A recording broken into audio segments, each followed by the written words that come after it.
episode number 1 of the Finding Ananda podcast.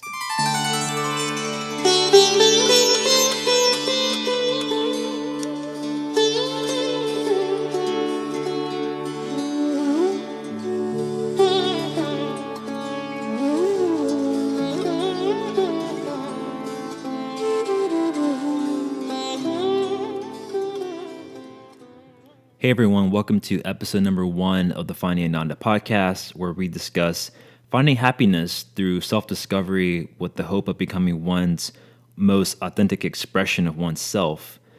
Today I sat down with a good friend of mine, Brandon, to talk about the decline of Christianity in the Western world. Religion in general plays a huge role and a key role in so many people's lives today. But with Christianity being the majority spiritual worldview in America, I thought it would be an interesting topic to have for a first podcast episode. I've known Brandon my entire life, and so it was nice to hear his thoughts and opinions on questioning one's own religion, dogmatism, the Seventh-day Adventist Church, being uncomfortable with uncertainty in one's own spiritual life, and why so many millennials just don't want to go to church anymore. So hope you enjoyed this conversation, and without any further ado, let's check in with Brandon. I guess kind of give a really quick background of yourself, just because of in the context of the topic that we're having regarding the state of Christianity in the Western world, your own religious background and your current, I guess, if you're comfortable talking about your current kind of stance or where you are right now with your religion or faith. Yeah, sure. Well, so basically I grew up Adventist. Pretty much my whole life I've been Adventist. It was just my parents took me to Adventist church, and my mom taught Sabbath school, and she told me everything about Adventism, and I kind of didn't really question it. I kind of just accepted it, and I guess that kind of has to do with my personality type. My personality type is very listen to other people because they're probably more right than you are.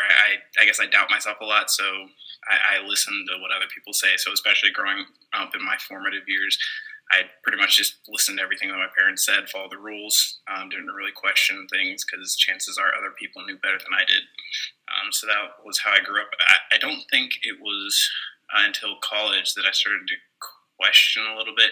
You know, you have doubts here and there, but I don't think it was until college that I was really started to test my beliefs out a little bit. And even in college, I went to school in Adventist University, so I wasn't really trying to branch out at all, just kind of follow the path that I was supposed to follow. But yeah, I think it was my honors classes in college that I started to question if this is what I really believed. It was really interesting because the professors there who I thought would be Adventist, a good number of them had some very strange beliefs. They would consider themselves quote unquote Adventist, but then when you actually listen to some of the stuff that they're saying, you're just that's not really biblical. At least from my understanding, that's not really biblical. God is a woman and all that. They would just have a lot of just really strange beliefs. And some of the questions that they brought up, I don't understand how Jesus' sacrifice can atone for all of our sins. Logically that doesn't make sense. Why should one man's death be able to save all these people from their sins? That doesn't make sense. I think that made me, question things, but I think I still was kind of paid attention to what my parents said, and it's well, they can't be wrong. But still, it makes you think and makes you wonder, well, what if I am wrong? What if there is some other belief system that is right? Yeah, I think that was the biggest question for me in college was, what if another belief system is right? I'd never thought about that before. I'd always kind of just, been in my own bubble.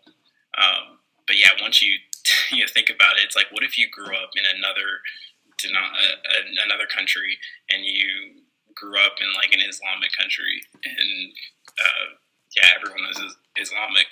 I mean, I would, would I be Adventist? Obviously not. No, I would be, Muslim. And so that was kind of scary to me, because I was like, whoa, why? Why is this happening? I never thought of that before. But yeah, I don't know. It just makes you study, makes you, like pray and see if this is really what, if this is really the right faith to be in. And I think ultimately at the end of college, I basically decided that there's no way that I can know that this religion or this denomination, this is the right faith. This is the absolute true faith. But for me, it works for me. And that's pretty much all, that's as far as you can go. Like, you have to have faith. Like, that's what, religion is about. You got to have faith in something, someone. And so wherever faith is involved, there's always going to be unsurety. In this world, there's always going to be unsurety. So that was where I kind of in college, kind of questioned myself a little, questioned my faith a little bit. That was a good experience for me. Mm-hmm. And then I think after that, it's been kind of like a continuous state of like questioning, kind of testing my beliefs, and then like changing my perspective, and then kind of doing the same thing over and over again. But I'm still Adventist, and I'm pretty sure I'll always be Adventist, as far as I know. Yeah, that's a really mature way of looking at your own religious path. And so when you got to college and you're exposed to like the honors program and a lot of people who have, I guess some of them did have traditional views, but some of them were more philosophical in their ideas. Like you said, that some people have their concept of God as more of a female as opposed to a father figure, which is most common in Christianity. So do you think that you had that kind of that shock because your background was so, I guess, adamant about being correct about belief systems? Yeah, for sure. I think that Adventist institution is very dogmatic. They're very conservative. They're very focused on rules, because the thing that separates us from other denominations is this major rule about, the fourth commandment about the Sabbath. And it's like, that's what we take pride in. And it's like this rule is something that we take pride in. And so, it's the thing that makes us unique. It's the thing that separates us from other denominations. It's what makes us special. We feel like we have truth, and other people are kind of like in the dark a little bit. Not that they won't be saved, but this is something that like makes us kind of better in some way than the other denominations. So we kind of like have this. It helps with this attitude, this sense of like self-righteousness, like we're better than other religions. So for sure, that definitely has influenced my perception of like, having the truth. This is my personal opinion, but like having faith in God and seeing God, how God behaved in certain situations or things that certain prophets said, and then other prophets back that up. And so there is some like consistency within the Bible. There is a lot of crazy stuff that happens, and really terrible stuff, but I think when you're doing a Bible study, it actually is enlightening when you go to different verses, you go to different chapters, Old Testament, New Testament, you see connections, you see expansions upon an original idea, and elaborations on certain verses in other parts of the Bible. So that's like really fascinating to me. That definitely affected my view. And it was just kind of like when people started to question, like in college, or ask me questions, initially it's like, I'm obviously like, this is obviously the right way. Like they don't know what they're talking about. It's definitely humbling, I think, to get outside of your own personal perspective and actually try to look at it from another point of view, from another religion, from another denomination, and say, what if I actually thought this was right? And that's really that can be really scary. I had classmates that just couldn't handle it. Like they came from very conservative faiths, from very conservative backgrounds, just like me, and they couldn't take it anymore, and they just dropped out of the classes because they're like, I don't want to hear this. Like I don't want to deal with this. It's too scary. If I'm wrong, what if I'm wrong? What if everything I believed up to this point has not been true? I can't. Your worldview is just like shattered. And so that's crazy coming like from, I guess, Adventist background where it's like we're right for sure. So yeah, to answer your question, absolutely, that affected my perspective. Like you said, it shapes your entire view on the world, your purpose in the world, how you relate to others, and ultimate reality. And if something contradicts that, and there are good points that support it, and you're like, I don't really want to look into this because even if it's true, it makes me feel uncomfortable. So I guess my question is, do you kind of perceive things that make you feel uncomfortable as, oh, there might be some truth to this, or do you think that, yeah, I guess I was actually that. Do you think that certain things that make you feel uncomfortable have some sort of truth in them, possibly, or what are your thoughts on that? Yeah, no, definitely. That's a good sign that you feel like there may be truth in it. You feel like your worldview is threatened in some way. Mm-hmm. If you didn't feel like there was any truth to it, then you wouldn't have those uncomfortable feelings because you wouldn't feel threatened by it anyway. So yeah, definitely. But that's good. It's good to feel that way because that means it's a test, and that means you need to, because if you don't have the answer right away, then that's some sort of challenge that you need to look into. And I mean, that happens, if you're growing spiritually, then that's going to happen all the time. And it should happen all the time.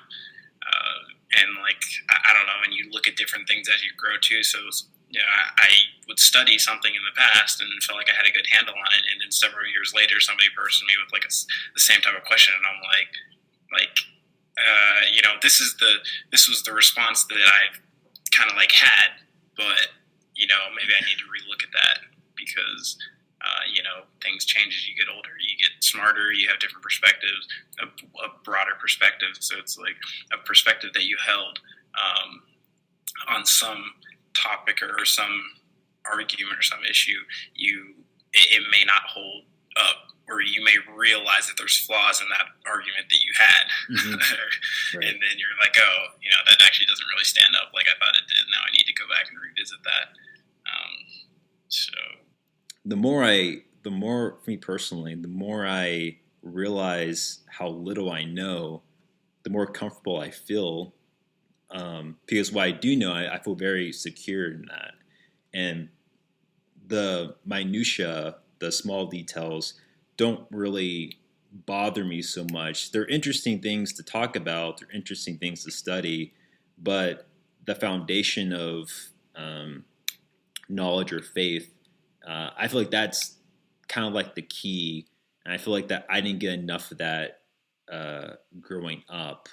I feel like it was more about, like you said earlier, the fourth commandment, don't do this, don't do that. But obviously the basics were taught, but I feel like it was just, I know, something was kind of lacking growing up. Because it's relationship, like we didn't stress relationship at all. It was all about rules, and like how can rules be real to you? Like that's not really it's a fundamental belief. But I think if a relationship is not there, then it's like, what are you doing? Like, why are you doing this? Like, you don't have a purpose. And I think that's like really the foundation, like across all Christianity, like that's the foundation. The foundation is like love and God. And if, it's not about rules. So if, you think rules are like fundamental to your belief, I guess in that regard, that's where I disagree with like Adventism, where it's like these fundamental beliefs are like the number one priority, whether or not we actually say that, but like that's kind of like how we see things. Mm-hmm. And I know we're trying to get away from that, but I think that's kind of where you felt growing up, where it's like you like the intellectual part of like all those fundamental beliefs and how we're like right and everything, but like the foundation where you have that relationship. I mean, I think that's the foundation, is like having a relationship with God. Yeah, I agree 1,000%. I wish that I mentor on this group of young um, guys on the weekend, and they're all ages. I think they're probably like between 12 and 16. I think there's one guy who's like 18. But they all go to the same church as I do, and I whenever I look at them, I always like see myself because they're so bored. They're so In bored. church Yeah, so bored and interested in like what's going on. or in life, in church or in life. In church, I guess. Okay. And so I was definitely like that. I always loved religion, but I didn't like church. But that kind of brings me into, I guess, the next point. So I wrote a blog article, I think it was last spring, it might have been last fall, but the title of it, if the listener wants to check it out in its entirety, it's on my website, Jared Cavan, Jared Cavan, Kavan.com.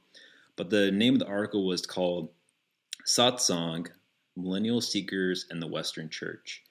And in that article, in 2014, there was an article by a guy named Steve McSwain, and it was called Why Nobody Wants to Go to Church Anymore. And it stated that there's somewhere between 4,000 and 7,000 churches close every single year.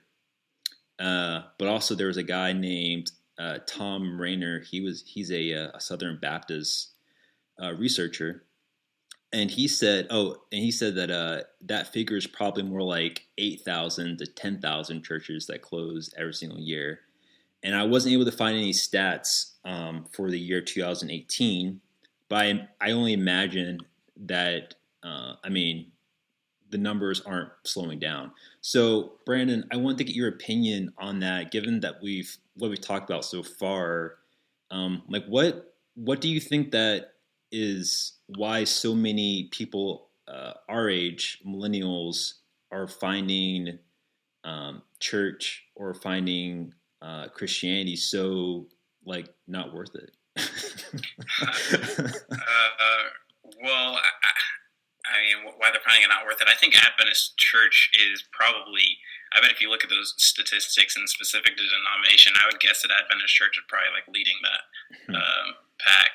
And the reason why that is because of our focus on the beliefs dogma and less on the relationship part. Maybe we're trying to work on that. We recognize that now more than we ever had before, but that doesn't change the fact that it's something that has been ingrained in the Adventist culture, and we feel judged by that. Millennials feel judged by older people in the church, where they're like, "You shouldn't be doing this. You shouldn't be doing that." It's like, I know we're supposed to love people, but that's how I grew up, and that's how I am. It's a part of these older people, older generation. It's part of their like personality now. Like that's how they are. Like the religion has shaped who they are, and so it's like it's not something. Even if you recognize that it's a problem that you can just change very quickly, it's something that takes time.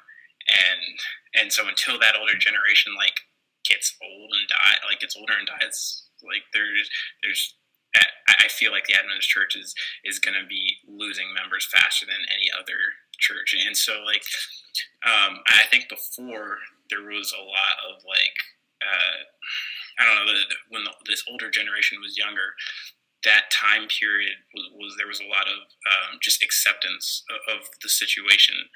And I was like, this kind of extends beyond just like religion, but like I was looking at marriage statistics too. Like the divorce rate is higher than it's ever been before. And I think it's just people have had enough of situations that don't make them happy. Like we're more focused on things that that make us happy, that feel good, that speaks to our truth, kind of whatever that means. But we're not going to put up with the situation that we're in. Much more than the older generation, and so because of that, we're not going to sit in church if we don't like it, if we don't know why we're there, and we're not and take it. We're not going to kind of allow that. We're just like, this is what I want to do. I want to, go do something else. Like I want to go to the park. I want to go take a walk. I want to go do the stuff that I want to do. Why do I have to put up with this. And so then that's what they do, and they don't go to church anymore. And I mean, I'm kind of that same way too, in the sense that I used to go to church every Sabbath growing up. Even in college, I would go to church pretty much every Sabbath consistently. And then I think as I got older after college, you start realizing, like, I don't enjoy church, like, sitting there for hours, like, it's stuffy in there. I don't enjoy the sermons. Like, why am I there? Not to say that other people don't enjoy that, but for me personally, I didn't enjoy it, and therefore I was like, I'm gonna go when I feel led to go. I'm not gonna go if I don't want to go. And so yeah, there is a huge chunk of the church missing. You have like the kids and you have the older generation, but that age group of like between 20 something and like even mid to late 30s, there's just no one there. And yeah, so I think it's like two major things. The judgment part, no one wants to go somewhere and then feel judged. And then it's the shift in that we feel more empowered to take control of our lives much more than a previous generation did. And so we're going to do something about it, rather where they would just kind of take it. You primarily go to Bible studies on Saturday, but you usually skip the traditional church service. So do you feel that do you think it's a problem with the service itself? I mean, the reasons that you gave, do you feel that way about, like, do you feel like judged or do you feel like it's too many rules? Like, the reasons that you gave why you think that millennials aren't really attending church, is that the reason for yourself why you prefer the study of the Bible as opposed to all the formalities that come with the traditional service? I don't necessarily feel that judged when I go to church, because I would kind of like do all the right things. Growing up, I would be like, perform like the deacon duties, and then I would give short sermons and all those things that you do in church. I would do that, and so I don't think I dressed well, and I knew scriptures pretty decently well. So I don't think there's any reason for me to feel judged necessarily. But other people, you see, it's like, oh, look what they're wearing this, they're wearing that. Right. They're doing this on the Sabbath, like that's wrong. So yeah, that wasn't necessarily personal to me. But yeah, in terms of like just what I get out of church, I guess I didn't really enjoy that. There was a lot of singing that I didn't necessarily like enjoy that much. I enjoy other types of music. There would be like a lot of gospel, and like gospel is fine sometimes for me, but sometimes I don't really want to hear that. And if it goes on for a very long period of time, I'm like, I don't feel like being here anymore. But in terms of the Bible study, yeah, that provided me kind of what I was looking for.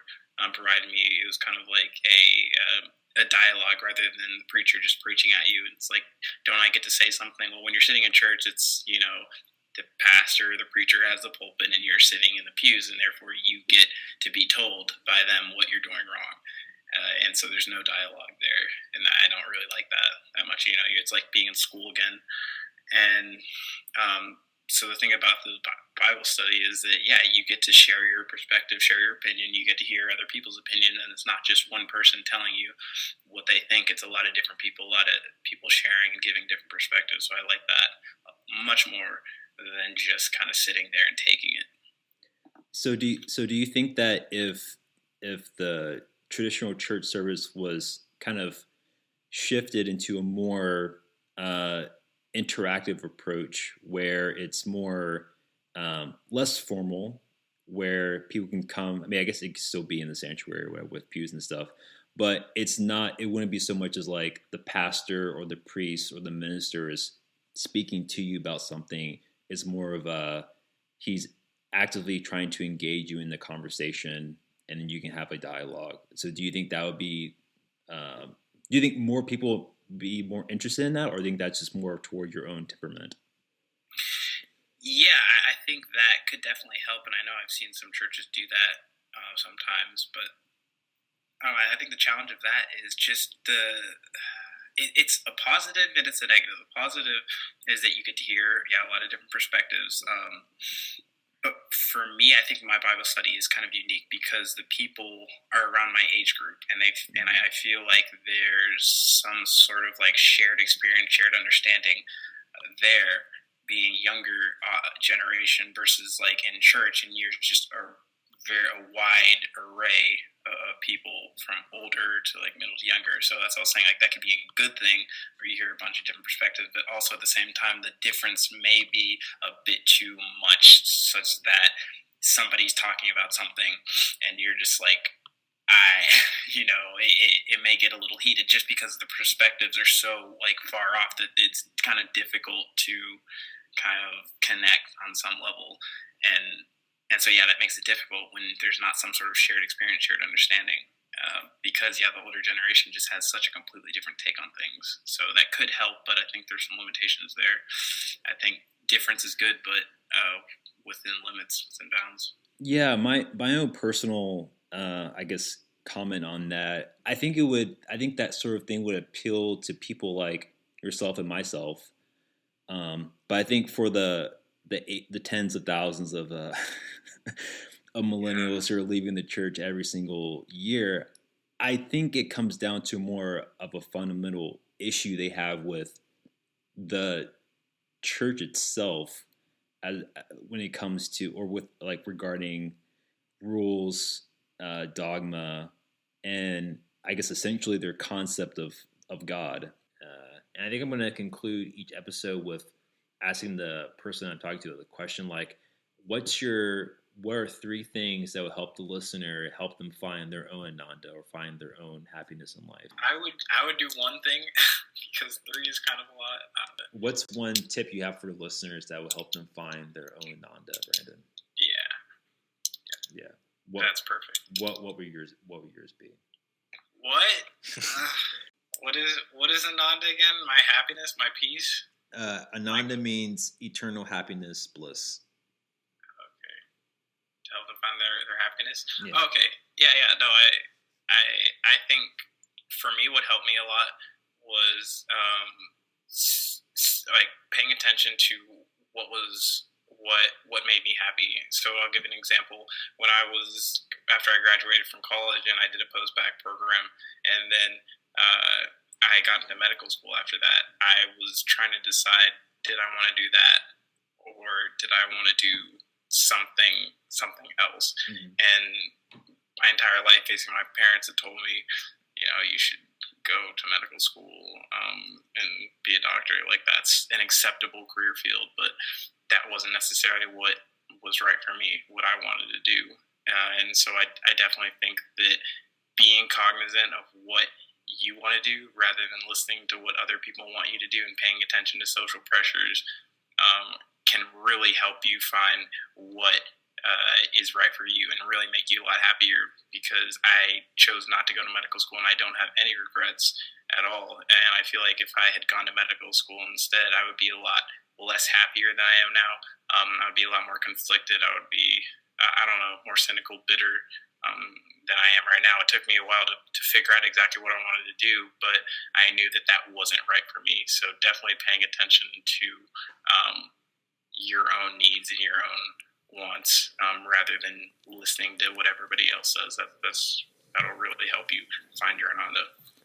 Brandon, thank you so much for helping me out for this first episode of the podcast and for sharing your opinions and being honest with your perspectives and things like that. So I really appreciate all of that. And thank you to the listener for checking out this episode. And until next time, continue seeking your own bliss. Take care.